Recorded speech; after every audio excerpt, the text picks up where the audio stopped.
ಆನಂದತೀರ್ಥ ಭಗವತ್ಪಾದಾಚಾರ್ಯ ಗುರುಭ್ಯೋ ನಮಃ. ಹರಿ ಓಂ.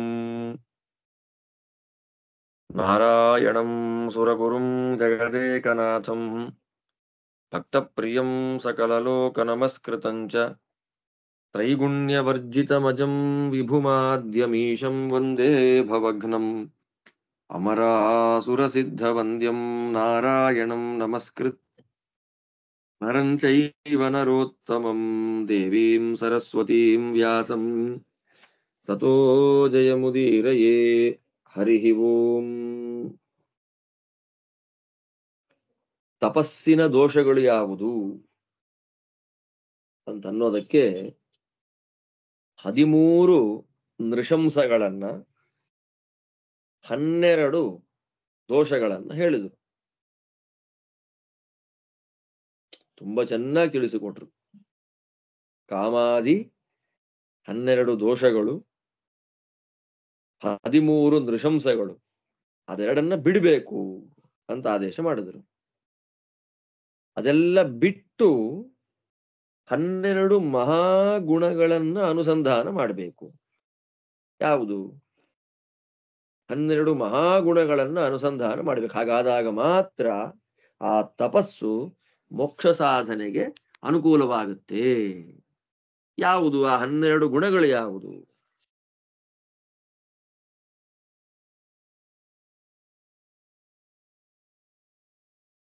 ಜ್ಞಾನಂಚ ಸತ್ಯಂಚ ದಮಶ್ರುತಂಚ ಅಮಾತ್ಸರ್ಯಂ ಹ್ರೀಸ್ತಿತಿಕ್ಷಾನಸೂಯಾ ಯಜ್ಞಶ್ಚ ದಾನಂಚ ಧೃತಿಶಮಶ್ಚ ಮಹಾವ್ರತಾಃ 12 ಬ್ರಾಹ್ಮಣಸ್ಯ. ಇದನ್ನ ಪಡಿಲಿಕ್ಕೆ ಪ್ರಯತ್ನ ಮಾಡ್ಬೇಕಂತ. ಬ್ರಾಹ್ಮಣ ಅಂದ್ರೆ ಬ್ರಹ್ಮಜ್ಞಾನಿ, ಅಪರೋಕ್ಷ ಜ್ಞಾನಿ ಅಂತ ಅರ್ಥ. ಆ ಅಪರೋಕ್ಷ ಜ್ಞಾನಿಯಾಗಿರ್ತಕ್ಕಂಥ ವ್ಯಕ್ತಿಯ ದೊಡ್ಡ ಗುಣಗಳು, ಈ ಗುಣಗಳು ಇರೋದ್ರಿಂದಲೇ ಅವರ ತಪಸ್ಸಿಗೆ ದೊಡ್ಡ ಫಲ. ಯಾವುದು? ಮೊದಲನೇದು ಯಾವುದು? ಜ್ಞಾನ. ಜ್ಞಾನ ಅಂದ್ರೆ ಯಾವುದು ಅಂದ್ರೆ ನಾರಾಯಣ ಸರ್ವೋತ್ತಮನಾಗಿದ್ದಾನೆ, ಅದು ಪರತತ್ವನಾದವನು ನಾರಾಯಣ. ರಮಾ ಬ್ರಹ್ಮಾದಿಗಳೆಲ್ಲ ಪರಸ್ಪರ ತಾರತಮ್ಯದಿಂದ ಕೂಡಿ ಆ ಭಗವಂತನಿಗೆ ಅಧೀನರಾಗಿದ್ದಾರೆ ಅಂದ್ರೆ ಪರಾಪರ ತತ್ವ ವಿಷಯಕವಾದ ಜ್ಞಾನ. ತಾರತಮ್ಯ ಜ್ಞಾನ ಪೂರ್ವಕವಾಗಿ ವಿಷ್ಣು ಸರ್ವೋತ್ತಮತ್ವವನ್ನ ತಿಳಿದುಕೊಳ್ಳುವುದು ಅದು ಜ್ಞಾನ. ಮೊದಲನೇ ಗುಣ. ಎರಡನೇ ಗುಣ ಯಾವುದು? ಸತ್ಯ. ಸತ್ಯ ಅಂದ್ರೆ ಯಥಾರ್ಥವಾಗಿ ಶಾಸ್ತ್ರೋಕ್ತವಾಗಿ ಮಾತಾಡೋದು, ಮತ್ತೆ ಸಜ್ಜನರಿಗೆ ಸಂತೋಷ ಆಗೋ ಥರ ಮಾತಾಡೋದು. ಮೂರನೇದ್ ಯಾವುದು? ದಮ. ನಮಗೆ ಗೊತ್ತಿದೆ, ದಮ ಅಂದ್ರೆ ಇಂದ್ರಿಯ ನಿಗ್ರಹ. ಆಮೇಲೆ ಶ್ರುತ, ಶ್ರವಣ ಮಾಡೋದು. ಮಧುರಾಯ ಸ್ವಾಮಿಗಳು ವ್ಯಾಖ್ಯಾನ ಮಾಡ್ತಾರೆ ನೋಡ್ರಿ. ಶ್ರುತ ಅಂದ್ರೆ ಭಾರತಾದಿ ಮಹಾಶಾಸ್ತ್ರ ಶ್ರವಣಂ. ಇದರಲ್ಲಿ ಒಂದು ಗುಣ ನಮ್ಮಲ್ಲಿದೆ. ಹರಿವಾಯ ಗುರುಗಳು ನಮ್ಗೆ ಎಷ್ಟು ಅರ್ಥ ಆಗ್ತಾ ಇದೆಯೋ ಬಿಡ್ತಿದ್ಯೋ ಗೊತ್ತಿಲ್ಲ, ಒಂದು ನಾವು ಅನುಷ್ಠಾನ ಮಾಡ್ತಾ ಇದ್ದೇವೆ ಕಳೆದ 2-3 ವರ್ಷಗಳಿಂದ. ಯಾವುದು ಅಂತಂದ್ರೆ ಶ್ರುತ. ಶ್ರುತ ಅಂದ್ರೆ ಶ್ರವಣ ಮಾಡೋದು ಅಂತ. ವಾದಿರಾಜರು ಶ್ರುತ ಶಬ್ದಕ್ಕೆ ವ್ಯಾಖ್ಯಾನ ಮಾಡಬೇಕಾದ್ರೆ ಭಾರತಾದಿ ಮಹಾಶಾಸ್ತ್ರ ಶ್ರವಣಂ, ಶ್ರೀಮನ್ ಮಹಾಭಾರತವೇ ಮೊದಲಾದ ದೊಡ್ಡ ದೊಡ್ಡ ಶಾಸ್ತ್ರಗಳ ಶ್ರವಣ, ಅದೊಂದು ಗುಣ. ಆಮೇಲೆ ಅಮಾತ್ಸರ್ಯಂ, ಯಾರಲ್ಲಿ ಗುಣ ಇದೆ, ಯಾರು ಸ್ವೋತ್ತಮರಾಗಿದ್ದಾರೆ ಅವರ ಸ್ನೇಹ ಮಾಡುವಂಥದ್ದು. ಆಮೇಲೆ ಹ್ರೀಹಿ, ನಾಚಿಕೆ. ಯಾವುದಕ್ಕೆ? ಶಾಸ್ತ್ರ ವಿರುದ್ಧವಾದ ಕೆಲಸವನ್ನ ಮಾಡೋದಕ್ಕೆ ನಾಚಿಕೆ. ಆಮೇಲೆ ತಿತಿಕ್ಷಾ. ತಿತಿಕ್ಷಾ ಅಂದ್ರೇನು? ದ್ವಂದ್ವ ಸಹಿಷ್ಣುತ ಅಂತ ಬರೀತಾರೆ ರಾಜರು. ದ್ವಂದ್ವ ಸಹಿಷ್ಣುತ ಅಂದ್ರೆ ಏನು? ಸುಖ ದುಃಖಗಳು, ಲಾಭಾಲಾಭಗಳು ಎಲ್ಲ ತಡ್ಕೊಳ್ಳೋದು, ಅದು ನಮಗೆ ತೊಂದರೆ ಮಾಡದೇ ಇರೋ ತರ ಸಾಧನೆ ಮಾಡ್ಕೊಂಡು ಹೋಗೋದು. ಆಮೇಲೆ ಅನಸೂಯ, 8ನೇದ್ದು, ದೊಡ್ಡವರ ಮೇಲೆ ಆಪಾದನೆಯನ್ನ ಹಾಕದೇ ಇರೋವಂಥದ್ದು, ದೊಡ್ಡವರ ದೋಷವನ್ನ ಹೇಳದೇ ಇರತಕ್ಕಂಥದ್ದು. ದೊಡ್ಡವರಲ್ಲಿ ದೋಷ ಹುಡುಕೋದು ಅಂತ. ದೊಡ್ಡವರಲ್ಲಿ ನಾವ್ಯಾರು ದೋಷ ಹುಡುಕಬಾರ್ದು, ಅದು ಅನಸೂಯ. ಆಮೇಲೆ ಯಜ್ಞ. ಯಜ್ಞ ಅಂದ್ರೆ ಬ್ರಹ್ಮಯಜ್ಞಾದಿಗಳನ್ನ ಪ್ರತಿನಿತ್ಯ ಮಾಡುವಂಥದ್ದು. ಜ್ಯೋತಿಷ್ಠೋಮವೇ ಮೊದಲಾದ ಯಾಗಗಳನ್ನು ಅವಕಾಶ ಇದ್ದಾಗ ಮಾಡುವಂಥದ್ದು. 10ನೇದ್ಯಾವುದು? ದಾನ. ಸತ್ಪಾತ್ರದಲ್ಲಿ ದಾನ ಮಾಡುವಂಥದ್ದು, ತ್ಯಾಗ ಅದು. ಆಮೇಲೆ 11ನೇದ್ಯಾವುದು? ಧೃತಿ. ಧೃತಿ ಅಂದ್ರೆ ನಮ್ಮನ್ನ ಎಳಿಲಿಕ್ಕೆ, ನಮ್ಮನ್ನ ಹಾಳು ಮಾಡುವಂತಹ ವಿಷಯಗಳು ಹತ್ತಿರದಲ್ಲೇ ಇದ್ರು, ಟೆಂಪ್ಟ್ ಮಾಡ್ತಾ ಇದ್ರು, ಅದಕ್ಕೆ ಒಳಗಾಗದೆ ಇಂದ್ರಿಯವನ್ನ ನಿಗ್ರಹವನ್ನ ಮಾಡಿಕೊಳ್ಳುವ ಸಾಮರ್ಥ್ಯ, ಅದು ಧೃತಿ. ಆಮೇಲೆ 12ನೇದ್ದು ಶಮ.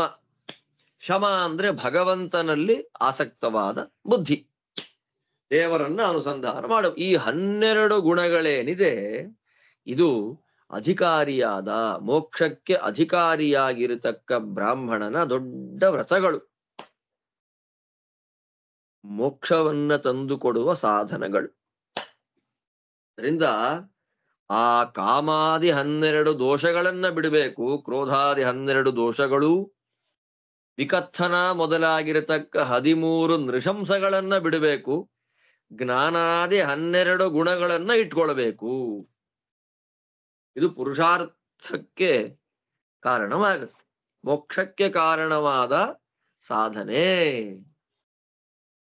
ಇಷ್ಟು ಹೇಳಿ ಇದು ಅಪರೋಕ್ಷ ಜ್ಞಾನಿಯಾಗಿರತಕ್ಕ ಬ್ರಾಹ್ಮಣರಿಗೆ ಸಾಧಾರಣವಾದಂತಹ ಗುಣಗಳು, 12 ದೊಡ್ಡ ಗುಣಗಳನ್ನ ಹೇಳಿ ಈಗ ಅದರ ಮಹಿಮೆ, ಅದರ ವೈಭವ ಅದನ್ನ ಹೇಳಿ ಅದರಿಂದ ನಮಗೇನು ಬರುತ್ತೆ? ಮೋಕ್ಷ ಬರುತ್ತೆ ಅನ್ನೋದನ್ನ ಹೇಳ್ತಾರೆ. ಯಸ್ತ್ವೇತೇಭ್ಯಃ ಪ್ರವಸೇ 12ಭ್ಯಃ ಸರ್ವಾಮಪಿ ಮಾಂ ಪೃಥಿವೀಂ ಸ ಶಿಷ್ಯಾತ್ ತ್ರಿಭಿರ್ದ್ವಾಭ್ಯಾಂ ಏಕತೋ ವಾವಶಿಷ್ಟೋ ನ ಸಂತರಸ್ವೀತಿ ವೇದಿತವ್ಯಃ. ಯಸ್ತು ಯಾರು ಏತೇಭ್ಯಃ 12ಭ್ಯಃ ಪ್ರವಸೇತ್, ಅಧಿಕಾರಿಯಾಗಿರತಕ್ಕಂತಹ ಬ್ರಾಹ್ಮಣ ಇದನ್ನ ನಾವು ನಮ್ಮಲ್ಲಿ ಪಡಿಬೇಕು. ಯಾವುದೋ ಈಗ ಹೇಳಿದ್ನಲ್ಲ 12 ಗುಣಗಳು, ಅದನ್ನ ಪಡಿಬೇಕು ಅಂದ್ರೆ ನಾವ್ ಏನ್ ಮಾಡ್ಬೇಕು ಅಂತಂದ್ರೆ ಶ್ರೇಷ್ಠರಾದ ಗುರುಗಳ ಮನೆಯಲ್ಲಿ ವಾಸ ಮಾಡಬೇಕು. ಪ್ರವಸೇತ್ ಅಂತ ಅರ್ಥ ಮಾಡ್ತಾರೆ. ಪ್ರವಸೇತ್ ಪ್ರಕೃಷ್ಟಾನಾಂ ಗುರುಣಾಂ ಕುಲೇ ವಸೇತ್ ಉತ್ತಮ ಗುರುಕುಲ ವಾಸಂ ಕುರ್ಯಾದಿತ್ಯರ್ಥ. ಶ್ರೇಷ್ಠರಾದ ಗುರುಗಳ ಹತ್ತಿರದಲ್ಲಿ ಪಾಠ ಕೇಳಬೇಕು, ಗುರುಕುಲದಲ್ಲಿ ವಾಸ ಮಾಡಬೇಕು. ಹಾಗಾದಾಗ ಮಾತ್ರ ಆ ಗುರುಗಳ ಪರಮಾನುಗ್ರಹದಿಂದ ಅವನೇನಾಗ್ತಾನೆ? ಅಧಿಕಾರಿಯಾಗಿರತಕ್ಕಂತಹ ವ್ಯಕ್ತಿ ಅವನ ಯೋಗ್ಯತೆಗನುಗುಣವಾಗಿರತಕ್ಕಂತಹ ಜ್ಞಾನಾದಿಗಳನ್ನ ಪಡಿತಾನೆ. 12 ಪ್ರಧಾನವಾದ ಗುಣಗಳು ಅಂತ ಏನಂದ್ರು, ಅವನೇನ್ ಮಾಡ್ತಾನೆ? ಅವನ ಯೋಗ್ಯತೆಗನುಗುಣವಾಗಿರತಕ್ಕಂತಹ ಜ್ಞಾನ ಇತ್ಯಾದಿಗಳನ್ನೆಲ್ಲ ಪಡೆದು ಮನೆಗೆ ಏನಾಗ್ತಾನೆ? ಸರ್ವಾಂ ಅಪಿ ಇಮಾಂ ಪೃಥಿವೀಂ ಸ ಶಿಷ್ಯಾತ್. ಈ ಎಲ್ಲ ಭೂಮಿಯನ್ನ ಆಳಲಿಕ್ಕೆ ಸಮರ್ಥನಾಗ್ತಾನೆ ಅಂತ, ಭೂಪತಿ ಆಗ್ತಾನೆ, ರಾಜನಾಗ್ತಾನೆ. ಏನ್ರಪ್ಪ ಇಲ್ಲಿ ಗುರುಗಳ ಮನೆಯಲ್ಲಿ ವಾಸ ಮಾಡಿ ಕಷ್ಟಪಟ್ಟು 10-12 ವರ್ಷಗಳ ಶಾಸ್ತ್ರಾಧ್ಯಯನ ಮಾಡಿ ಜ್ಞಾನ, ಯಜ್ಞ, ತಪಸ್ಸು, ತಿತಿಕ್ಷಾ ಇದನ್ನೆಲ್ಲ ಸಂಪಾದನೆ ಮಾಡಿಕೊಂಡು ಕೊನೆಗೇನಾದ? MLA MP ಆಗ್ಬಿಟ್ಟ. MLA MP ಆಗ್ಲಿಕ್ಕೆ ಅಷ್ಟು ಓದ್ಬೇಕಾ? ಅದಕ್ಕಂತ ರಾಜರು ಅಲ್ರಿ, ಭೂಮಿಯನ್ನ ಆಳ್ತಾನೆ ಅಂತಂದ್ರೆ ಬೇರೆ ಯಾವುದೋ ದೇವತೆ ಪೂಜೆ ಮಾಡ್ಬಿಟ್ರೆ ಭೂಪತಿತ್ವ ಅನ್ನೋದು ಬರುತ್ತೆ. ದೇವ್ರ ಪೂಜೆ ಮಾಡ್ಬೇಕಾದಿಲ್ಲ. ತಸ್ಯ ಅನ್ಯ ದೇವತೋದ್ದೇಶ್ಯಕ ಕಾಮ್ಯಕರ್ಮ ಪ್ರಾಪ್ಯತ್ವಾತ್. ಅದು ಕಾಮ್ಯಕರ್ಮ, ನನಗೆ ಭೂಮಿ ಬೇಕು, ಸಂಪತ್ತು ಬೇಕು, ರಾಜ ಆಗಬೇಕು ಅಂತ ಹೇಳಿ ದೇವ್ರ ಪೂಜೆ ಯಾರಾದ್ರೂ ಮಾಡ್ತಾರ? ಭೂಮಿ ಬಿಟ್ಟು ನಿರಂತರವಾದ ಶಾಶ್ವತವಾದ ಸುಖರೂಪವಾದ ಮೋಕ್ಷಕ್ಕೆ ಬರಬೇಕು ಅಂತ ಹೇಳಿ ಭಗವಂತನ ಧ್ಯಾನ ಮಾಡ್ಬೇಕು ನಾವು. ಅದು ಬಿಟ್ಟು ರಾಜ ಆಗ್ಬೇಕು, ಭೂಮಿಲಿರ್ಬೇಕು, ನನ್ನ ಹೆಸರಿರ್ಬೇಕು ಅಂತಂದ್ರೆ ದೇವ್ರ ಪೂಜೆ ಮಾಡಬಾರದು. ಇತರ ದೇವತೆಗಳ ಆರಾಧನೆ ಮಾಡಿದ್ರು ಸರಿ ಹೋಗುತ್ತೆ. ಕಾಮ್ಯ ಕರ್ಮ ಅದು ನಿಷ್ಕಾಮ ಕರ್ಮ ಆಗೋದಿಲ್ಲ. ಆದ್ದರಿಂದ ಇಲ್ಲಿ ಪೃಥ್ವಿ ಅಂದ್ರೆ ಏನು? ಪೃಥ್ವಿ ಅಂದ್ರೆ ಅವನ ಯೋಗ್ಯತೆಗನುಗುಣವಾಗಿರತಕ್ಕ ಮೋಕ್ಷ ಸುಖ ಅಂತ ಅರ್ಥ. ಬ್ರಹ್ಮವಿದಾಪ್ನೋತಿ ಪರಂ ಜ್ಞಾನೇನಾನಂದಿ ಭವತಿ ಇತ್ಯಾದಿಯಾಗಿ ಬೇಕಾದಷ್ಟು ವೇದವಾಕ್ಯಗಳಿದೆ. ಆ ಎಲ್ಲ ವೇದವಾಕ್ಯಗಳು ಏನ್ ಹೇಳ್ತಾ ಇದೆ? ತತ್ವಜ್ಞಾನ ಬಂದ್ರೆ ಅವನವನ ಯೋಗ್ಯತೆಗನುಗುಣವಾಗಿರತಕ್ಕ ಮೋಕ್ಷ ಸಿಗತ್ತೆ. ಆ ಮೋಕ್ಷದಲ್ಲಿ ವಿಶಿಷ್ಟವಾಗಿರತಕ್ಕಂತಹ ಆನಂದ ಅನುಭವ ಆಗತ್ತೆ ಅಂತ ಹೇಳ್ತಾ ಇದೆ. ಆದ್ದರಿಂದ ಇಲ್ಲಿ ಪೃಥ್ವಿಗೆ ಒಡೆಯನಾಗ್ತಾನೆ, ರಾಜನಾಗ್ತಾನೆ ಅಂದ್ರೆ ಪೃಥ್ವಿ ಅಂದ್ರೆ ಪ್ರಸಿದ್ಧವಾದ ಈ ಭೂಮಿ, ಲ್ಯಾಂಡ್ ಅಲ್ಲ. ಪೃಥ್ವಿ ಅಂದ್ರೆ ಏನು? ಸ್ವಯೋಗ್ಯವಾದ ಆನಂದ, ಆ ಆನಂದದ ಅನುಭವ. ಆದ್ದರಿಂದ ಅವನಿಗೆ ಮೋಕ್ಷವಾಗತ್ತೆ. ಇದೆಲ್ಲ ಅರ್ಥವನ್ನ ಸನತ್ ಕುಮಾರರು ಒಂದೇ ಒಂದು ಶಬ್ದದಿಂದ ಹಾಕಿದ್ದಾರೆ. ತು ಯಸ್ತ್ವೇತೇಭ್ಯ ಅನ್ನುವಲ್ಲಿ ಯಸ್ತು ಏತೇಭ್ಯ ಅಂತ ತುಶಬ್ದವನ್ನ ಹಾಕಿದ್ದಾರೆ. ಆ ತುಶಬ್ದದಿಂದ ಇಷ್ಟು ಪ್ರಮೇಯ ಗೊತ್ತಾಗತ್ತೆ ನಮಗೆ. ಆದ್ದರಿಂದ ಯಾರು ಇಲ್ಲಿ ಹೇಳಿದ ಜ್ಞಾನಾದಿ 12 ಗುಣಗಳನ್ನ ಸಂಪಾದನೆ ಮಾಡಿ ಸಾಧನೆ ಮಾಡ್ತಾನೆ ಅವನಿಗೆ ಮೋಕ್ಷವಾಗತ್ತೆ. ಅದರಿಂದ ಏನಾಯ್ತು? ಈ 12 ಗುಣಗಳಿದ್ರೆ ಮಾತ್ರ ಮೋಕ್ಷ, ಇಲ್ಲ ಅಂದ್ರೆ ಇಲ್ಲ ಅಂತ ಕನ್ಫರ್ಮ್ ಆಯ್ತು. 12 ಗುಣಗಳಿದ್ರೆ ಜ್ಞಾನ ಹೇಳಿದ್ರಲ್ಲ, ತಪ ಶ್ರುತ ಅಂತೆಲ್ಲ. ಈ 12 ಗುಣಗಳಿದ್ರೆ ಮಾತ್ರ ಮೋಕ್ಷ ಆಗತ್ತೆ, ಇಲ್ಲ ಅಂದ್ರೆ ಇಲ್ಲ ಅಂತ ನಾವೇನಾದ್ರೂ ಅಂದುಕೊಂಡ್ರೆ ಆತರ ನಿಯಮ ಇಲ್ಲಪ್ಪ.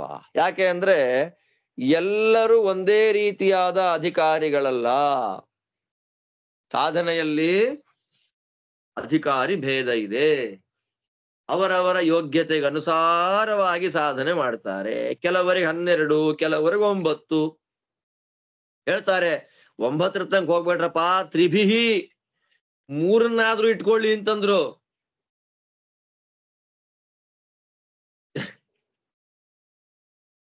ಮೂರು ಸಾಕು ಅಂತಾರೆ. ಜ್ಞಾನ, ಸತ್ಯ, ದಮ. ಒಂದು ಜ್ಞಾನ, ಇನ್ನು 2ನೇ ಸತ್ಯ, 3ನೇ ದಮ. ಈ 3 ಇಟ್ಕೊಳ್ಳಿ. ನನ್ನ ಕೈಯಲ್ಲಿ 3 ಆಗಲ್ಲ ಅಂತಂದ್ರೆ ದ್ವಾಭ್ಯಾಮ್ 2 ಇಟ್ಕೊಳ್ಳಿ. ಒಂದು ಜ್ಞಾನ, ಇನ್ನೊಂದು ಸತ್ಯ. ಆ 2 ಗುಣ ಸಂಪಾದನೆ ಮಾಡ್ರಿ. ಸ್ವಾಮಿ ಜ್ಞಾನ ಸತ್ಯ 2 ಸಂಪಾದನೆ ಮಾಡ್ಲಿಕ್ಕೆ ಕಷ್ಟ ಆಗತ್ತೆ ಅಂದ್ರೆ ಏಕತೋವಾ ಒಂದಾದ್ರೂ ಇಟ್ಕೊಳ್ರಪ್ಪ. ಒಂದೇ ಒಂದು ಜ್ಞಾನ ಅಂತ ಒಂದನ್ನಾದ್ರೂ ಇಟ್ಕೊಳ್ಳಿ. ಅಂದ್ರೆ 12 ಗುಣಗಳು ಯೋಗ್ಯರಾದ ಬ್ರಹ್ಮಾದಿ ಉತ್ತಮ ದೇವತೆಗಳಿಗೆ ಅವರವರ ಯೋಗ್ಯತೆಗೆ ಅನುಗುಣವಾದಂತೆ ಜ್ಞಾನ, ದಮ, ಸತ್ಯ. ಕೆಲವರಿಗೆ ಜ್ಞಾನ ಮತ್ತು ಸತ್ಯ, ಮತ್ತೆ ಕೆಲವರಿಗೆ ಅದಕ್ಕೆ ನಾವು ಬಡ್ಕೊಳ್ಳೋದು ಸ್ವಲ್ಪ ಆದ್ರೂ ತಿಳ್ಕೊಳ್ರಪ್ಪ. ಮನುಷ್ಯ ಜನ್ಮವನ್ನ ಭಗವಂತ ಕೊಟ್ಟಾಗ ಮಿನಿಮಮ್ ಆದ್ರೂ ತಿಳ್ಕೊಳ್ಳಿಕ್ಕೆ ಪ್ರಯತ್ನ ಮಾಡ್ರಿ. ಇಲ್ಲ ಅಂದ್ರೆ ಕಷ್ಟ ಆಗ್ಬಿಡುತ್ತೆ. ಮನುಷ್ಯ ಜನ್ಮ ಕೊಟ್ಟಾಗ ಬರೀ ಊಟ ತಿಂಡಿ ಸಂಸಾರದಲ್ಲೇ ಕಾಲ ಕಳೆದು ಬಿಟ್ರೆ ನಾಳೆ ದೇವ್ರು ಕೇಳ್ತಾನೆ, ಮನುಷ್ಯನಾಗಿ ನಿನ್ನೆ ಕಳಿಸಿದ್ದೆ ಓದು ಅಂತ, ನೀನು ಓದ್ಲಿಲ್ಲ, ಇನ್ನು ಮನುಷ್ಯ ಜನ್ಮ ಕೊಡಲ್ಲ ಅಂದ್ರೆ ಏನ್ ಮಾಡೋದು? ಭಯ ಪಟ್ಟಾದ್ರೂ ತಿಳ್ಕೊಳ್ಳಿಕ್ ಪ್ರಯತ್ನ ಮಾಡ್ಬೇಕು. ಆದ್ದರಿಂದ 12, 3, 2 ಕೊನೆ ಜ್ಞಾನವಾದ್ರೂ ಒಂದನ್ನಾದ್ರೂ ಸಾಧನೆ ಮಾಡಿ ಪ್ರಯತ್ನ ಪಟ್ರೆ ಏನಾಗತ್ತ? ಅವನಿಗೆ ಜೀವನ್ಮುಕ್ತನಾಗ್ತಾನೆ, ಅಪರೋಕ್ಷ ಜ್ಞಾನ ಪಡಿತಾನೆ. ಸಾಧನೆಯನ್ನ ಮಾಡಿಕೊಂಡು ಈ ಲೋಕವನ್ನ ಬಿಟ್ಟು ಉತ್ತಮರಾದ ದೇವತೆಗಳ ಒಳಗೆ ಕ್ರಮವಾಗಿ ಪ್ರವೇಶ ಮಾಡಿ ಕೊನೆಗೆ ಲಿಂಗದೇಹವನ್ನು ಬಿಟ್ಟು ಮೌನ ಮುನಿಪ್ರಾಪ್ಯನಾದ ಭಗವಂತನನ್ನ ಪಡೆದು ಅಲ್ಲಿ ಅವನವನ ಯೋಗ್ಯತಾನುಗುಣವಾಗಿ ಸಾಯುಜ್ಯವೋ, ಸಾಮೀಪ್ಯವೋ, ಸಾರೂಪ್ಯವೋ, ಸಾಲೋಕ್ಯವೋ ಏನೋ ಒಂದು ಅವನ ಯೋಗ್ಯತೆಗನುಗುಣವಾಗಿರತಕ್ಕ ರೀತಿಯಲ್ಲಿ ವೈಕುಂಠದಲ್ಲಿ ಅವನು ಆನಂದವಾಗಿ ಇರ್ತಾನೆ. ಆದ್ದರಿಂದ 12 ದೋಷಗಳು 13 ನೃಶಂಸಗಳನ್ನ ಬಿಟ್ಟು ಜ್ಞಾನಾದಿ 12 ಗುಣಗಳನ್ನ ಇಟ್ಕೊಳ್ಬೇಕು. ಸಾಧ್ಯವೇ ಆಗಲಿಂದಾಗ ಜ್ಞಾನ ಸತ್ಯ ದಮಕ್ಕಾದ್ರೂ ಟ್ರೈ ಮಾಡಬೇಕು. ಅದೂ ಆಗ್ಲಿಲ್ಲ ಅಂದಾಗ ಜ್ಞಾನ ಸತ್ಯವನ್ನಾದ್ರೂ ಪಡಿಲಿಕ್ಕೆ ಟ್ರೈ ಮಾಡಬೇಕು. ಅದೂ ಆಗ್ಲಿಲ್ಲ ಅಂದ ಕೇವಲ ಜ್ಞಾನವನ್ನು ಪಡಿಲಿಕ್ಕಾದ್ರೂ ಟ್ರೈ ಮಾಡಬೇಕು. ಇಲ್ಲಾಂದ್ರೆ ಅದು ಪ್ರಯೋಜನಕ್ಕೆ ಬರೋದಿಲ್ಲ.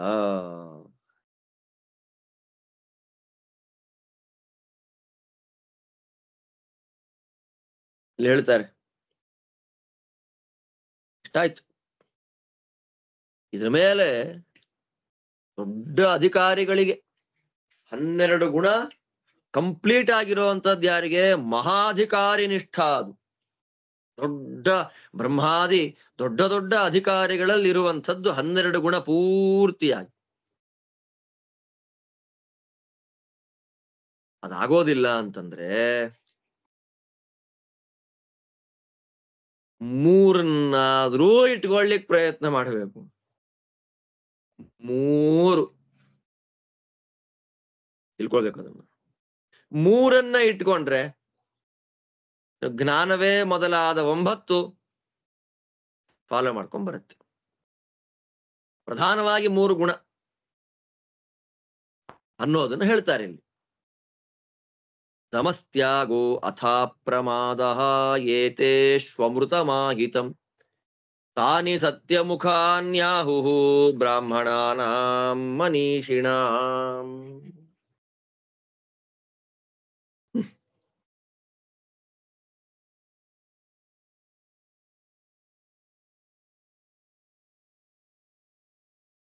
ದಮ 3 ಹೇಳು. ದಮ, ತ್ಯಾಗ, ಅಪ್ರಮಾದ.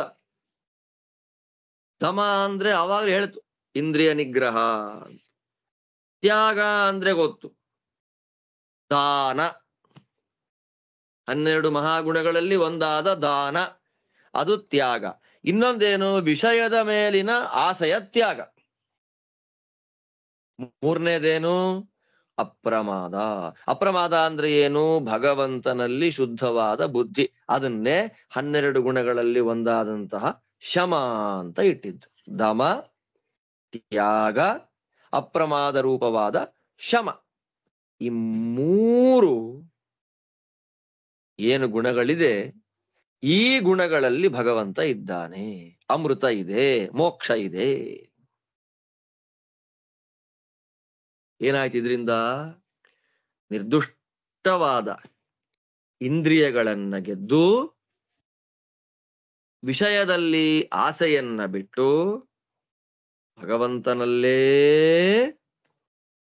ನಿಷ್ಠವಾದ ಬುದ್ಧಿಯಿಂದ ಕೂಡಿದ ಬ್ರಾಹ್ಮಣನಲ್ಲಿ ಜ್ಞಾನವೇ ಮೊದಲಾದ 12 ಗುಣಗಳನ್ನ ಕೊಡ್ಲಿಕ್ಕಾಗಿ ಭಗವಂತ ಇರ್ತಾನೆ. ಆದ್ದರಿಂದ ಈ ಜ್ಞಾನಾದಿ ಗುಣಗಳನ್ನ ನಾವು ಪಡಿಬೇಕು ಅಂದ್ರೆ ಏನ್ ಮಾಡ್ಬೇಕು?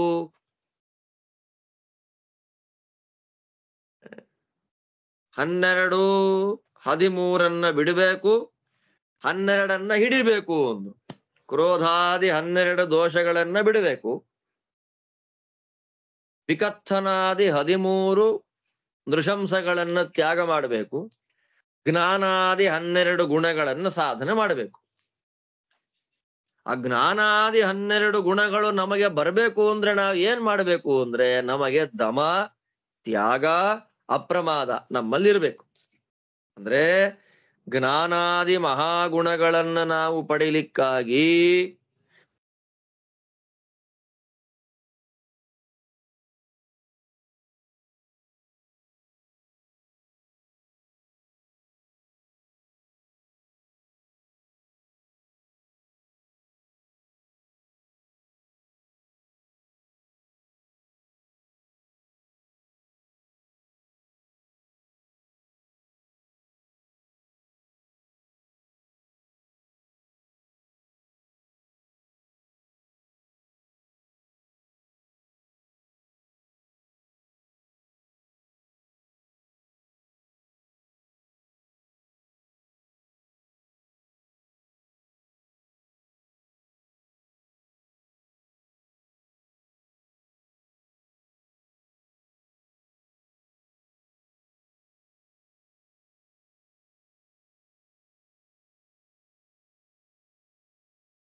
ನನ್ ಮಾತು ಕೇಳ್ತಾ ಇದ್ಯಾ?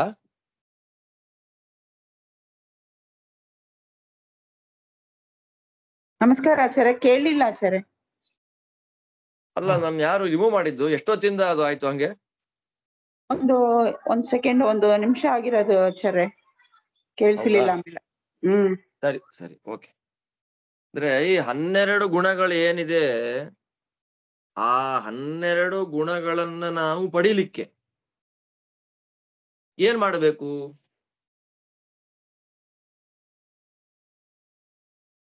ಜ್ಞಾನಾದಿ 12 ಗುಣಗಳನ್ನ ಸಂಪಾದನೆ ಮಾಡ್ಕೊಳ್ಳಿಕ್ಕೆ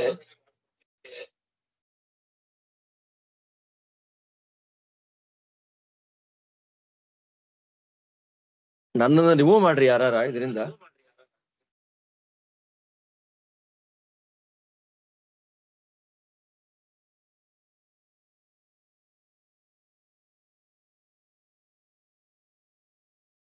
ಆಯ್ತಾ?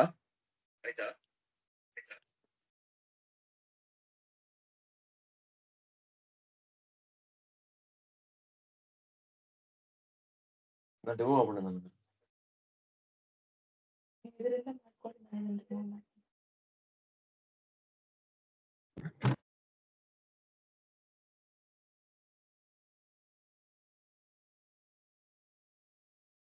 ಅಂತಾಯ್ತು.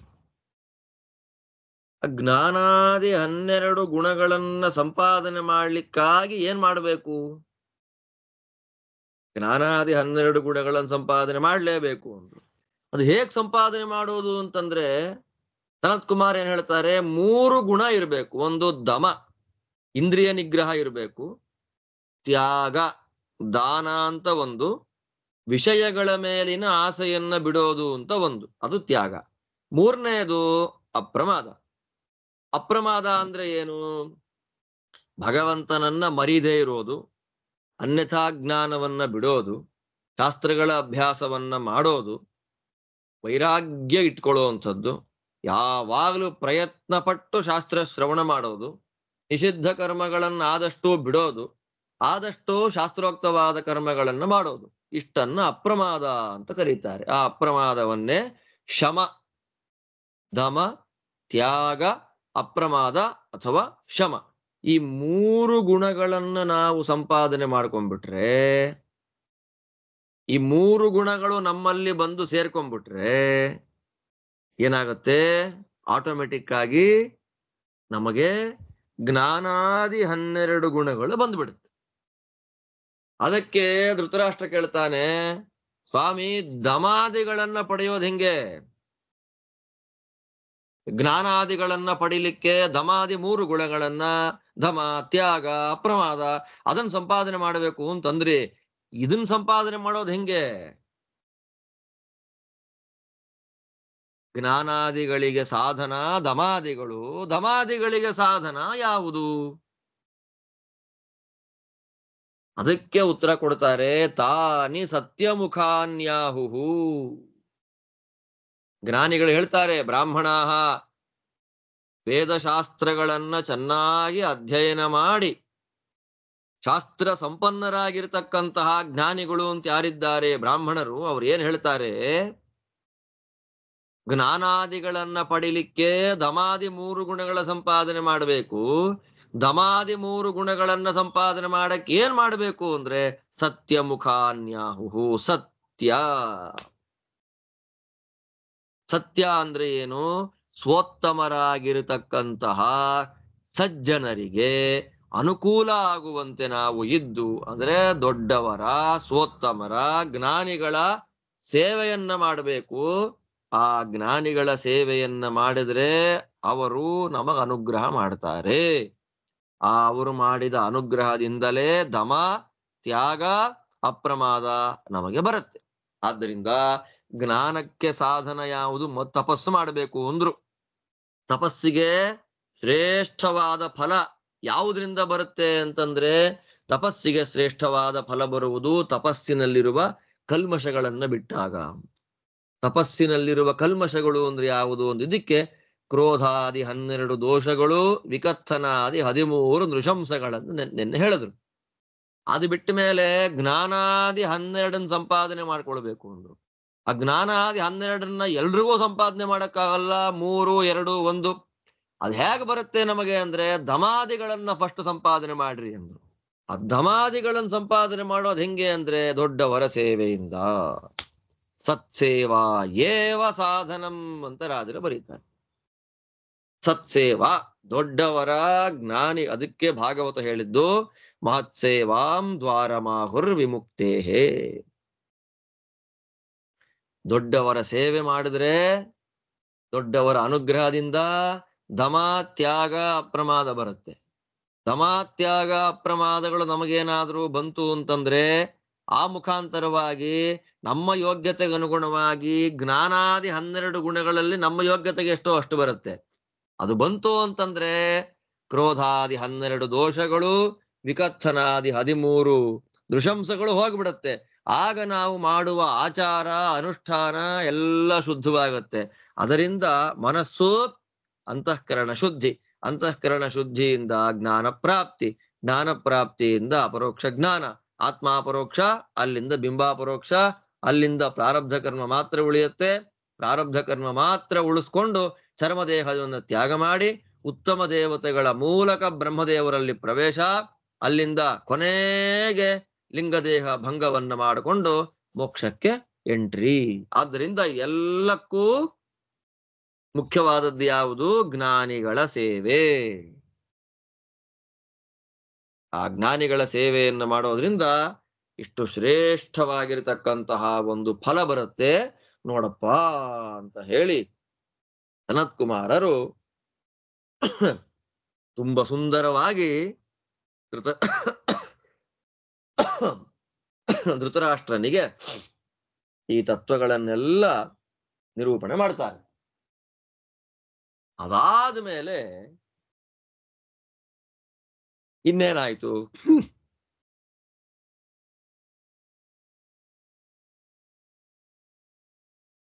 ಇನ್ನೇನಾಯ್ತು?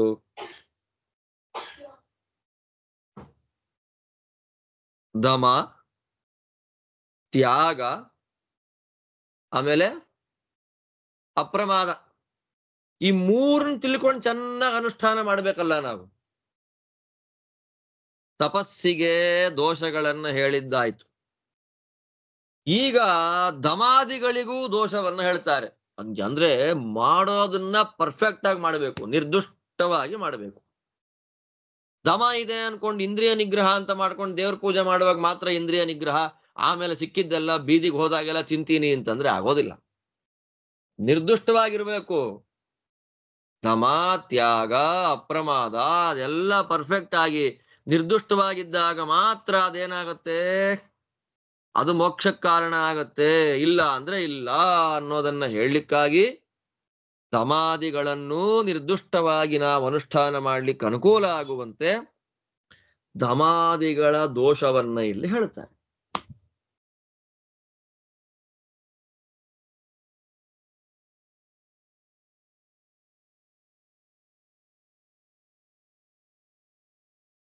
ಏನದು?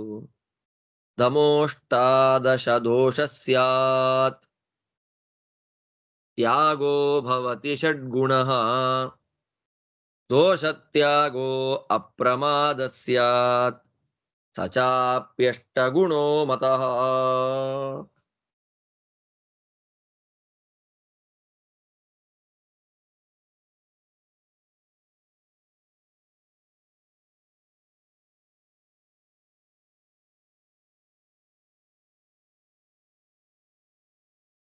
ದೋಷ ದೂರವಾಗಿ ನಾವು ಅನುಷ್ಠಾನ ಮಾಡಬೇಕು.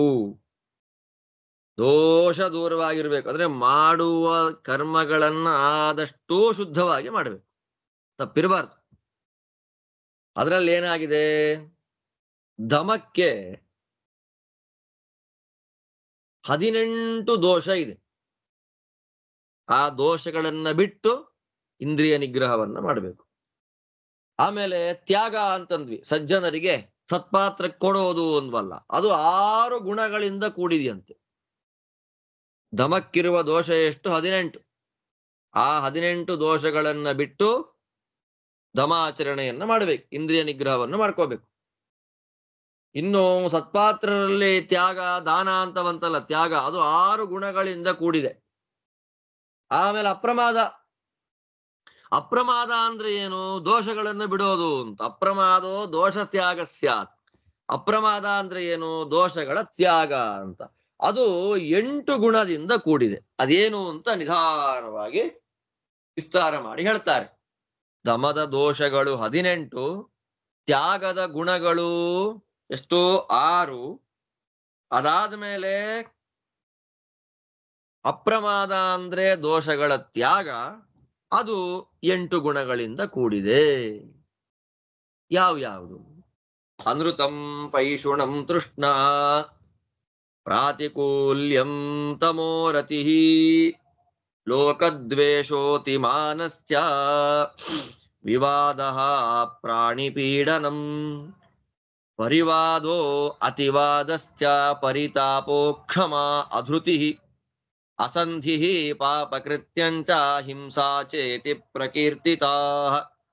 ಏತೈರ್ದೋಷೈರ್ವಿಮುಕ್ತೋ ಯಃ ಸದಮಸ್ಸದ್ಭಿರುಚ್ಯತೆ. ಅಧ್ಯಯನ ಮಾಡುವಂತಹ ವ್ಯಕ್ತಿಗಳಿಗೆ, ತಿಳ್ಕೊಳ್ಬೇಕು ಅನ್ನೋ ಆಸೆ ಇರುವಂತವರಿಗೆ ಹಬ್ಬ ಇದೆಲ್ಲ. ಪಂಚಭಕ್ಷ ಪರಮಾನ್ನ ಅಪ್ಪಿ ಪಾಯಸ ಹಾಕಿದ ಊಟ ಇದು. 18 ದೋಷಗಳು ದಮಕ್ಕೆ ಅಂದ್ರು. 18 ದೋಷಗಳನ್ನ ಬಿಡಬೇಕು ಅಂದ್ರು. ಅದರಲ್ಲಿ ಮೊದಲನೇದು ಯಾವುದು? ಅನೃತ, ಅಯಥಾರ್ಥ ಭಾಷಣ. ಶಾಸ್ತ್ರ ವಿರುದ್ಧವಾಗಿ ಮಾತಾಡುವಂಥದ್ದನ್ನ ಸುಳ್ಳು ಮಾತಾಡೋದು ಅಂತ, ಅದನ್ನ ಬಿಡಬೇಕು. ಆಮೇಲೆ ಎರಡನೇದು ಯಾವುದು? ಪೈಶುನ.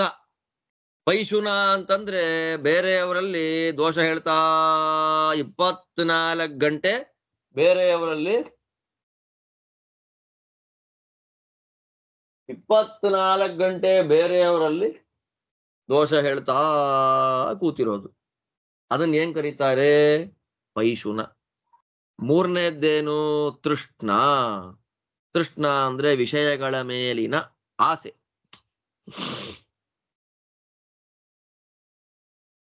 ಆಮೇಲೆ ಪ್ರಾತಿಕೂಲ್ಯಂ. ಪ್ರಾತಿಕೂಲ್ಯಂ ಅಂದ್ರೆ ಏನು? ತುಂಬಾ ಚೆನ್ನಾಗಿ ಹೇಳ್ತಾರೆ ವಾದಿರಾಜರು. ಸ್ವೋತ್ತಮರು ಮಾಡುವಂತಹ ಒಳ್ಳೆ ಕೆಲಸಕ್ಕೆ ಅಡ್ಡಿ ಉಂಟು ಮಾಡೋದು. ದೊಡ್ಡವರು ಮಾಡುವಂತಹ ಏನೋ ಜ್ಞಾನ ಕಾರ್ಯ, ಏನೋ ಪೂಜೆ, ಏನೋ ಹೋಮ ಹವನ, ಇನ್ನೇನೋ ಪಾಠ ಪ್ರವಚನ, ಅದಕ್ಕೆ ವಿಘ್ನ ಕೊಡೋದು, ಅದನ್ನ ಪ್ರಾತಿಕೂಲ್ಯ. ಆಮೇಲೆ ಇನ್ನೊಂದು ಎಲ್ರಿಗೂ ತೊಂದರೆ ಕೊಡ್ತಿರೋದು ಪ್ರಾತಿಕೂಲ್ಯ. 5ನೇದ್ದು ತಮಃ. ತಮ ಅಂದ್ರೆ ಅಜ್ಞಾನ. ಶಾಸ್ತ್ರದಿಂದ ಬಂದ ಜ್ಞಾನ ಇಲ್ಲದೆ ಬದುಕೋದು. ಶಾಸ್ತ್ರ ನೋಡಿ ತುಂಬಾ ಚೆನ್ನಾಗಿದೆ. ಮಡಿ ಆಚಾರ ವಿಚಾರ ಅಂತ ಮಾಡ್ತಾ ಇರ್ತೇವೆ, ಶಾಸ್ತ್ರೀಯವಾದ ಜ್ಞಾನವೇ ಇರೋದಿಲ್ಲ. ಹೇಳ್ತಾರೆ ಅದೊಂದು ದೋಷ ಅದು. ಆಮೇಲೆ ಅರತಿಹಿ.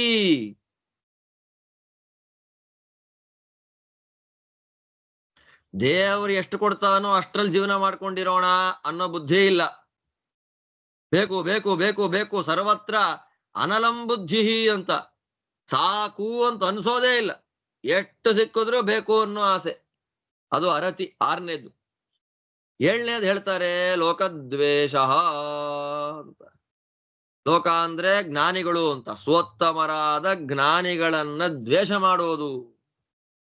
8ನೇದು ಅತಿಮಾನಃ. ನಾನ್ ದೊಡ್ಡವನು, ನನಗಿಂತ ದೊಡ್ಡವರು ಲೋಕದಲ್ಲಿ ಯಾರೂ ಇಲ್ಲ ಅನ್ನೋ. 9ನೇದ್ದು ವಿವಾದ. ಸುಮ್ಮನೆ ತಲೆಹರಟೆ ಮಾತಾಡೋದು. ಶಾಸ್ತ್ರಗಳು ಯಾವುದನ್ನ ನಿಷೇಧ ಮಾಡಿದೆ ಅದೇ ಬಾಯಲ್ಲಿ ಬರೋದು. ವಿವಾದ ಅಂದ್ರೆ ವಿರುದ್ಧವಾದ ಅಂತ.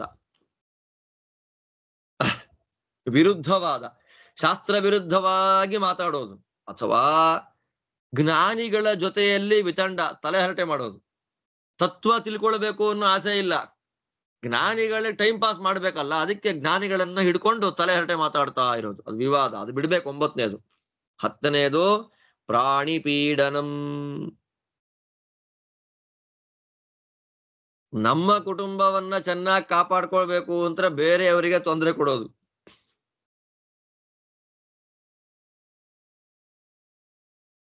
ಒಂದು, ನಮ್ಮನೆ ಚೆನ್ನಾಗಿರ್ಬೇಕು, ನಾವು ಸುಖವಾಗಿರ್ಬೇಕು, ಬೇರೆಯವನ್ ಹಾಳಾಗ್ ಸತ್ರ ನನಗೇನು, ಹಾಗಿರಬಾರ್ದು. ಅದು ಪ್ರಾಣಿ ಪೀಡನ. ಇನ್ನೊಂದು ಹೇಳ್ತಾರೆ, ಕಲಿಯುಗದಲ್ಲಿ ನಿಷೇಧ ಮಾಡಿದ ವಾಜಪೇಯ ಯಾಗವೇ ಮೊದಲಾದ ವೇದೋಕ್ತ ಯಾಗಗಳನ್ನ ಮಾಡಿ ಪ್ರಾಣಿಗಳಿಗೆ ತೊಂದರೆ ಕೊಡೋದು. ಕಲಿಯುಗ ಅದು ಅವಿಹಿತ ವಾಜಪೇಯಾದ್ಯಾಚರಣೇನ ಅಜಾದಿ ಪಶುಪೀಡನಂವಾ. ಇದು ರಾಜನ ಮಾತು. ಇದರಿಂದ ಇದೆಲ್ಲ ಜಾಗ್ರತೆಯಾಗಿ ಅರ್ಥ ಮಾಡ್ಕೊಳ್ಬೇಕು. ಕಲಿಯುಗದಲ್ಲಿ ನಿಷಿದ್ಧವಾದದ್ದು ಪ್ರಾಣಿ ಬಲಿಯನ್ನ ಕೊಟ್ಟು ಮಾಡುವಂತಹ ವೈದಿಕ ಯಾಗಗಳು, ಅದನ್ನ ಮಾಡಬಾರದು. ಅಲ್ಲಿ 10 ಆಯ್ತು. 11ನೇದ್ಯಾವುದು?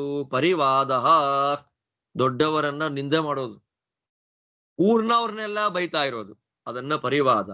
12ನೇದ್ದು ಅತಿವಾದ, ಅರ್ಥವೇ ಇಲ್ದೇ ಇರೋಂತ ಮಾತು. ಗಂಟೆಗಟ್ಲೆ ಮಾತಾಡ್ತಾ ಇದ್ದಾನೆ, ಏನ್ ಮಾತಾಡ್ತಾ ಇದ್ದಾನೆ ಗೊತ್ತಾಗ್ತಾ ಇಲ್ಲ. ನಿರರ್ಥಕ ಅತಿ ಪ್ರಲಾಪ ಅಂತ, ವ್ಯರ್ಥವಾಗಿ ಸುಮ್ಮನೆ ಮಾತಾಡ್ತಿರೋದು, ಮತ್ತೆ ಶಾಸ್ತ್ರ ವಿರುದ್ಧವಾದ ಮಾತಾಡೋದು. 12ನೇದು. 13ನೇದ್ಯಾವುದು? ಪರಿತಾಪ,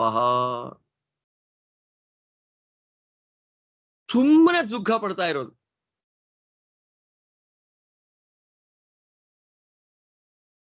ಸುಮ್ಮನೆ ದುಃಖ, ಅಯ್ಯೋ ನಾಳೆ ಏನಾಗೋಗುತ್ತೋ, ನಾಳೆ ಅನ್ನ ಸಿಗುತ್ತೋ ಇಲ್ವೋ, ಅನ್ನ ಸಿಕ್ಕಿದ್ರು ಹುಳಿ ಗಿಳಿ ಬರುತ್ತೋ ಇಲ್ವೋ, ನಾಳೆ ಪಾಯಸ ಇರುತ್ತೋ ಇಲ್ವೋ, ನಾಳೆ ಬೆಳಗ್ಗೆ ನಂಗೆ ಜೀವನ ಮಾಡಕ್ಕಾಗುತ್ತೋ ಇಲ್ವೋ, ನಾನ್ ಸತ್ತೋಗ್ಬಿಟ್ರೆ ಏನ್ ಮಾಡೋದು.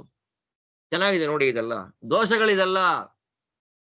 ಪರಿತಾಪ, ಸುಮ್ಮನೆ ವೃಥಾ ದುಃಖಾಭಿಧ್ಯಾನಂ, ಇಲ್ದೇ ಇರೋ ಬರ್ದೇ ಇರೋ ದುಃಖ ಎಲ್ಲ ನೆನಪಿಸ್ಕೊಂಡು ಸುಮ್ಮನೆ ಒದ್ದಾಡ್ತಾ ಇರೋದು ದೋಷ. ಆಮೇಲೆ ಅಕ್ಷಮ, ಕಂಟ್ರೋಲಿಂಗ್ ಕೆಪಾಸಿಟಿನೇ ಇಲ್ಲ. 2 ದ್ವಂದ್ವಗಳನ್ನ, ಶೀತ ಉಷ್ಣ, ಸುಖ ದುಃಖ, ಅದೆಲ್ಲವನ್ನ ಕಂಟ್ರೋಲ್ ಮಾಡದೇ ಇರತಕ್ಕಂಥದ್ದು. ಆಮೇಲೆ ದೊಡ್ಡವರ ಮೇಲೆ ಅಸಹಿಷ್ಣುತ, ದೊಡ್ಡವರ ಮೇಲೆ ಹೊಟ್ಟೆ ಉರಿ. ಇದು 14ನೇದು. 15ನೇದು ಯಾವುದು? ಅಧೃತಿ, ಕಂಟ್ರೋಲಿಂಗ್ ಕೆಪಾಸಿಟಿ ಇಲ್ಲ, ವಿಷಯಗಳಲ್ಲಿ ಚಾಪಲ್ಯ ಬುದ್ಧಿ. 16ನೇದು ಯಾವುದು? ಅಸಿದ್ಧಿ, ಶುರು ಮಾಡಿ ಮುಗಿಸೋದೇ ಇಲ್ಲ, ಶುರು ಮಾಡೋದು ಮಾತ್ರ ಗೊತ್ತಷ್ಟೇ. ಆರಬ್ಧ ಕರ್ಮಣಃ ಅಂತ ಅಗಾಮಿತ್ವಂ, ಶುರು ಮಾಡೋದು ಮಾತ್ರ ಗೊತ್ತು, ಮುಗಿಸ್ಲಿಕ್ಕೆ ಗೊತ್ತಿಲ್ಲ. ಆಮೇಲೆ 17ನೇದು ಪಾಪಕೃತ್ಯಂ, ನಿಷಿದ್ಧವಾದ ಕರ್ಮಗಳನ್ನು ಮಾಡೋದು. ಆಮೇಲೆ 18ನೇದ್ದು ಹಿಂಸಾ, ಪ್ರಾಣಿಗಳಿಗೆ ಸುಮ್ಮನೆ ಹಿಂಸೆ ಕೊಡೋದು. ಈ 18 ದೋಷಗಳು ದಮದೋಷಗಳು. ಈ 18 ದೋಷಗಳನ್ನ ಬಿಟ್ಟು ಯಾರು ಇಂದ್ರಿಯ ನಿಗ್ರಹವನ್ನ ಮಾಡ್ತಾನೆ ಅವನನ್ನ ಸಜ್ಜನ. ಇದು ನಿಜವಾದ ದಮ. 18 ಗುಣಗಳನ್ನ ಬಿಟ್ಟು ಯಾರು ದಮಾಚರಣೆಯಲ್ಲಿದ್ದೇವೆ ಅಂತ ಹೇಳ್ತಾರೆ, ಅದು ನಿಜವಾಗಿ ದಮಾಚರಣೆ ಅಂತ ಜ್ಞಾನಿಗಳು ಹೇಳ್ತಾರೆ. ಬಿಟ್ರೆ ಇದೆಲ್ಲ ದೊಡ್ಡವರನ್ನ ಬೈತಾ ಇರೋದು, ಸಿಕ್ಕಾಪಟ್ಟೆ ತಿಂತಾ ಇರೋದು, ನಿಷಿದ್ಧ ಕರ್ಮಗಳನ್ನ ಮಾಡೋದು, ಪ್ರಾಣಿ ಹಿಂಸೆ ಮಾಡ್ತಿರೋದು, ಸೋತ್ತಮನಿಂದ ಮಾಡೋದು, 18 ಹೇಳಿದ್ನಲ್ಲ ಈಗ, ಅದೆಲ್ಲ ಇಟ್ಟುಕೊಂಡು ಮಡಿ ಮಾಡ್ತೀನಿ ಅಂದ್ರೆ ಮನೆಗೆ ಹೋಗು ಅಂತಾರೆ. ನಿನ್ 3 ಕಾಸಿಗೆ ಪ್ರಯೋಜನ ಇಲ್ಲ, ಮನೆಗೆ ಹೋಗು. ಇದು ಯಾವ್ದಿದು? ದಮದೋಷಗಳು ಈ 18. ಎಷ್ಟು ಚೆನ್ನಾಗಿದೆ.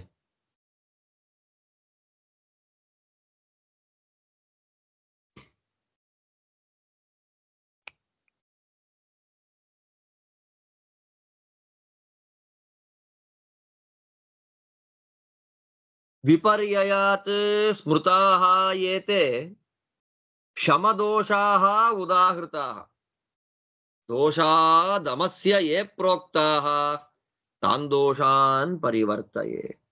ಇದೆ ಈ ದಮಕ್ಕೆ ಯಾವ 18 ದೋಷಗಳನ್ನು ಹೇಳಿದ್ದಾರೋ ಅದು ಶಮಕ್ಕೂ ಅದೇ ದೋಷಗಳೇ. ಶಮಕ್ಕೂ ಅದೇ ದೋಷಗಳೇ. ಆದ್ದರಿಂದ ಆ ದಮದೋಷಗಳನ್ನ ಬಿಡಬೇಕು ಅಂತ ಏನ್ ಹೇಳಿದ್ದಾರೆ, ಹಾಗೆ ಈ ಶಮದೋಷಗಳನ್ನು ಅದೇ ಸೇಮ್. ಈ 18 ಏನ್ ಹೇಳಿದ್ರು, ದಮಕ್ಕೂ ಅದೇ ದೋಷ, ಶಮಕ್ಕೂ ಅದೇ ದೋಷ. ಆದ್ರಿಂದ ಏನ್ ಮಾಡಪ್ಪ, 18 ಬಿಟ್ಬಿಡಪ್ಪ. ದಮ ಶಮ ನಿನಗೆ ಈ ಎರಡೂ ಬಂದು ಬಿಡುತ್ತೆ. ಆದ್ದರಿಂದ 18 ನಮ್ಮಲ್ಲಿ ಇರಬೇಕು. ಯಾವ್ದಿರ್ಬೇಕು ಅಂತಂದ್ರೆ ಅಪೈಶೂನ್ಯ. ಚೆನ್ನಾಗಿದೆ ಅಲ್ವಾ? ಅನೃತ ಅಂತ ಹೇಳಿದ್ರು, ಸುಳ್ಳು ಹೇಳಬಾರದು ಅಂತ ಹೇಳಿದ್ರು, ಸತ್ಯ ಹೇಳಬೇಕು ಅಂತಷ್ಟೆ. ಪೈಶುನ ಅಂದ್ರು, ಅಪೈಶುನ. ಉಲ್ಟಾ ಮಾಡ್ಕೋಬೇಕು ಅದನ್ನೆಲ್ಲ. ತೃಷ್ಣ ಅಂದ್ರೆ ಅತೃಷ್ಣ, ಪ್ರಾತಿಕೂಲ್ಯ ಅಂದ್ರೆ ಅಪ್ರಾತಿಕೂಲ್ಯ, ತಮ ಅಂದ್ರೆ ಅತಮ, ಅರತಿ ಅಂತಂದ್ರೆ ರತಿ, ಲೋಕದ್ವೇಷ ಅಂದ್ರೆ ಲೋಕದ್ವೇಷ ಮಾಡದೇ ಇರೋದು, ಅತಿ ಅಭಿಮಾನ ಅಂತಂದ್ರೆ ಅಭಿಮಾನವನ್ನ ಬಿಡೋದು, ಅತಿವಾದ ವಿವಾದ ಅಂದ್ರೆ ವಿವಾದ ಮಾಡದೇ ಇರೋದು, ಪ್ರಾಣಿಪೀಡ ಅಂತಂದ್ರೆ ಪ್ರಾಣಿಪೀಡೆಯನ್ನು ಮಾಡದೇ ಇರೋದು, ಪರಿವಾದ ಅಂತಂದ್ರೆ ಪರಿವಾದವನ್ನ ಮಾಡದೇ ಇರುವಂಥದ್ದು, ಅನತಿವಾದ ಅಂದ್ರೆ ಅತಿವಾದ ಅಂದ್ರೆ ಅನತಿವಾದವನ್ನ ಮಾಡದೇ ಇರೋದು, ಪರಿತಾಪ ಅಂದ್ರೆ ಪರಿತಾಪವನ್ನ ಮಾಡದೇ ಇರೋದು, ಅಕ್ಷಮ ಕ್ಷಮ, ಅಧೃತಿ ಧೃತಿ, ಅಸಿದ್ಧಿ ಸಿದ್ಧಿ, ಪಾಪಕರ್ಮಗಳನ್ನ ಮಾಡೋದು ಅಂದ್ರೆ ಪಾಪಕರ್ಮಗಳನ್ನು ಬಿಡೋದು, ಹಿಂಸಾ ಅಂದ್ರೆ ಅಹಿಂಸಾ ಅಂದ್ರೆ ಜಸ್ಟ್ ಆಪೋಸಿಟ್ ವರ್ಡ್ಸ್. ಹಾಗೆ ಸಾಧನೆಯನ್ನ ಮಾಡಿಕೊಂಡ್ರೆ ಶಮ ಅನ್ನೋದು ನಮಗೇನಾಗತ್ತೆ? ಸಿದ್ಧಿ ಆಗತ್ತೆ. ಸಮದೋಷಗಳು ಯಾವುದು 18 ಇದೆಯೋ ಅದೇ ಶಮದೋಷಗಳು. ಅಂತಹ ಆ ಶಮದೋಷಗಳನ್ನ ಬಿಟ್ಟು ಅದರ ಆಪೋಸಿಟ್ ಕರ್ಮಗಳನ್ನ ಅನುಷ್ಠಾನ ಮಾಡಿ ಶಮಗಳನ್ನ ಮಾಡಬೇಕು.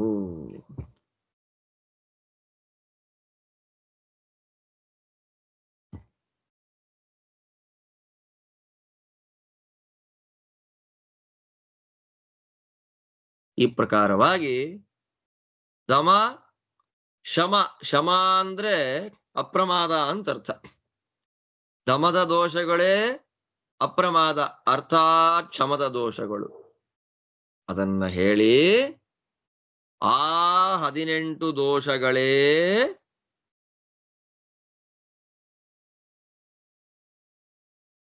ತ್ಯಾಗಕ್ಕೂ ದೋಷಗಳೇ.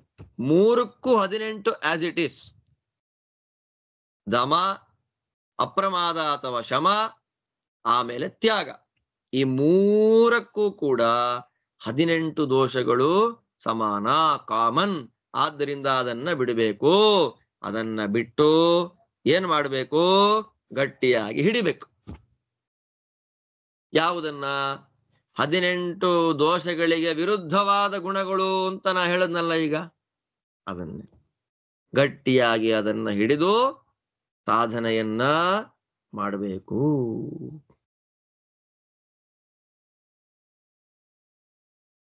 ಶ್ರೇಯಾಂಸ್ತು ಷಡ್ವಿಧಸ್ತ್ಯಾಗಃ ತೃತೀಯಸ್ತತ್ರ ದುಷ್ಕರಃ ತೇನ ದುಃಖಂ ತರತ್ಯೇವ ತಸ್ಮಿನ್ ತ್ಯಕ್ತೆ ಜಿತಂ ಭವೇತ್.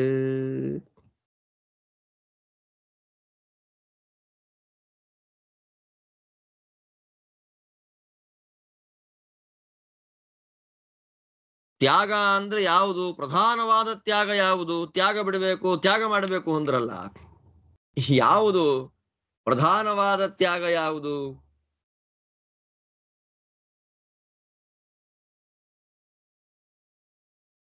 ಯಾವುದು ತ್ಯಾಗ? ಕಾಮ ಕ್ರೋಧ ಲೋಭ ಮೋಹ ಮದ ಮಾತ್ಸರ್ಯ. ಈ 6 ತ್ಯಾಗ ಮಾಡಿದ್ರೆ ನಿಜವಾಗಿ ತ್ಯಾಗ. ಈ 6 ತ್ಯಾಗ ಮಾಡಿ ಏನಾದ್ರೂ ದಾನ, ಏನಾದ್ರೂ ದಕ್ಷಿಣೆ ಅದು ಕೊಟ್ರೆ ಸಾರ್ಥಕ.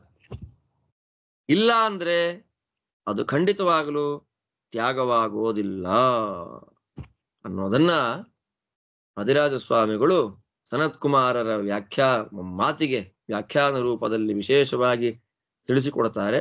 ಈ ವಿಷಯದಲ್ಲಿ, ತ್ಯಾಗದ ವಿಷಯದಲ್ಲಿ ಇನ್ನು ಸ್ವಲ್ಪ ಕ್ಲಾರಿಟಿ ತಗೊಳ್ಬೇಕಾಗಿದೆ. ಆ ಕ್ಲಾರಿಟಿ ಏನು ಅಂತ ಅನ್ನೋದು ನಾನು ಸ್ವಲ್ಪ ಕ್ಲೀನ್ ಆಗಿ ಸನತ್ ಸುಜಾತಿಯ ವಾಕ್ಯ ಓದಬೇಕು. ಸ್ವಲ್ಪ ಬೇರೆ ಕೆಲಸಗಳಲ್ಲಿ ವ್ಯಸ್ತನಾಗಿದ್ದರಿಂದ ಈ ಶ್ಲೋಕ ತನಕ ಮಾತ್ರ ನಾನು ಓದ್ಲಿಕ್ಕಾಯ್ತು. ಇನ್ನು ಮುಂದಿಂದು 29ನೇ ಶ್ಲೋಕದ್ದು ಸನತ್ ಸುಜಾತಿಯ ವಾಕ್ಯವನ್ನು ಸ್ಪಷ್ಟವಾಗಿ ನನಗೆ ಓದ್ಲಿಕ್ಕಾಗ್ಲಿಲ್ಲ. ಓದ್ದೇ ಹೇಳೋದು ಸರಿಗಿರೋದಿಲ್ಲ. ಅದು ಇನ್ನೊಂದು ಸ್ವಲ್ಪ ನಾನು ಸ್ವಲ್ಪ ಕ್ಲಾರಿಟಿ ತಗೊಂಡು ಆ ವ್ಯಾಖ್ಯಾನ ಎಲ್ಲ ಓದಿ ಕ್ಲೀನ್ ಆಗಿ ಹೇಳುವಂತ ಪ್ರಯತ್ನ ಮಾಡ್ತೀನಿ. ಈಗ ಏನಾಯ್ತು, ಇವಾಗ ತಪಸ್ಸು ಶುದ್ಧವಾಗಬೇಕು ಅಂದ್ರೆ ನಾವೇನ್ ಮಾಡ್ಬೇಕು? ಕಾಮಾದಿ 12 ದೋಷಗಳನ್ನ ಬಿಡಬೇಕು, ವಿಕಥನಾದಿ 13 ಪೈಶುನಗಳನ್ನ ಬಿಡಬೇಕು, ಜ್ಞಾನಾದಿ 12 ಗುಣಗಳನ್ನ ಪಡಿಬೇಕು. ಆ ಜ್ಞಾನಾದಿ 12 ಗುಣಗಳನ್ನ ಪಡೀಲಿಕ್ಕೆ ಏನ್ ಮಾಡಬೇಕು ಅಂದ್ರೆ ಶಮಾದಿ 3 ಗುಣಗಳನ್ನ ಪಡಿಬೇಕು, ಸಂಪಾದನೆ ಮಾಡಬೇಕು. ಆ ಶಮಾದಿ 3 ಗುಣಗಳನ್ನ ಸಂಪಾದನೆ ಮಾಡೋದು ಹೆಂಗೆ ಅಂದ್ರೆ ಜ್ಞಾನಿಗಳ ಸೇವೆಯನ್ನ ಮಾಡಬೇಕು. ಜ್ಞಾನಿಗಳ ಸೇವೆಯನ್ನ ಮಾಡೋದು ಇದೆಲ್ಲ ಬರುತ್ತೆ. ಸರಿ, ದಮಾದಿಗಳಿಗೂ ದೋಷ ಇದೆ, ಆ ದೋಷಗಳನ್ನ ಬಿಡಬೇಕು. ದಮಕ್ 18 ದೋಷ ಏನ್ ಹೇಳಿದ್ರು, ಆ 18 ದೋಷಗಳು ಶಮಕ್ಕೂ ಅದೇ ದೋಷ, ಶಮಕ್ಕೆ ಹೇಳಿದ ಅದೇ ದೋಷವೇ ತ್ಯಾಗಕ್ಕೂ ಅದೇ ದೋಷ. ಆ 18 ದೋಷಗಳನ್ನ ಬಿಟ್ರೆ ದಮ, ಅಪ್ರಮಾದ ಅಥವಾ ಶಮ, ತ್ಯಾಗ 3 ಸಕ್ಸಸ್ಫುಲ್ ಆಗತ್ತೆ, ಸಾಧನೆ ಕ್ಲೀನ್ ಆಗುತ್ತೆ ಅಂತ ಹೇಳಿ ಇನ್ನು ಮುಂದಿನ ವಾಕ್ಯಗಳನ್ನ ಸನತ್ ಕುಮಾರರು ಧೃತರಾಷ್ಟ್ರನಿಗೆ ಹೇಳ್ತಾರೆ. ಅದನ್ನ ವಾದಿರಾಜ ಗುರು ಸಾರ್ವಭೌಮರು ವಿಸ್ತಾರವಾಗಿ ನಿರೂಪಣೆ ಮಾಡಿದ್ದಾರೆ. ಆ ಎಲ್ಲ ಭಾಗವನ್ನ ನಾಳೆ ನಾನು ಸ್ವಲ್ಪ ಸ್ಟಡಿ ಮಾಡಿ ಓದಿ ನಾ ಅರ್ಥ ಮಾಡಿಕೊಂಡು ನಿಮಗೆ ಅರ್ಥ ಮಾಡಿಸುವಂತ ಪ್ರಯತ್ನ ಮಾಡ್ತೀನಿ ಅಂತ ಹೇಳ್ತಾ ಇಲ್ಲಿಗೆ ಇವತ್ತಿನ ಸನತ್ ಸುಜಾತಿಯ ಚಿಂತನೆಯಲ್ಲಿ ಈ ಭಾಗ ಮುಗಿತಾ ಇದೆ. ಮತ್ತೆ ಉಳಿದ ಭಾಗವನ್ನು ನಾಳೆ ನೋಡೋಣ. ಎಲ್ಲರಿಗೂ ಭಗವಂತ ಒಳ್ಳೇದು ಮಾಡಲಿ. ಶ್ರೀಕೃಷ್ಣ ಅರ್ಪಣಮಸ್ತು. ಧನ್ಯವಾದ.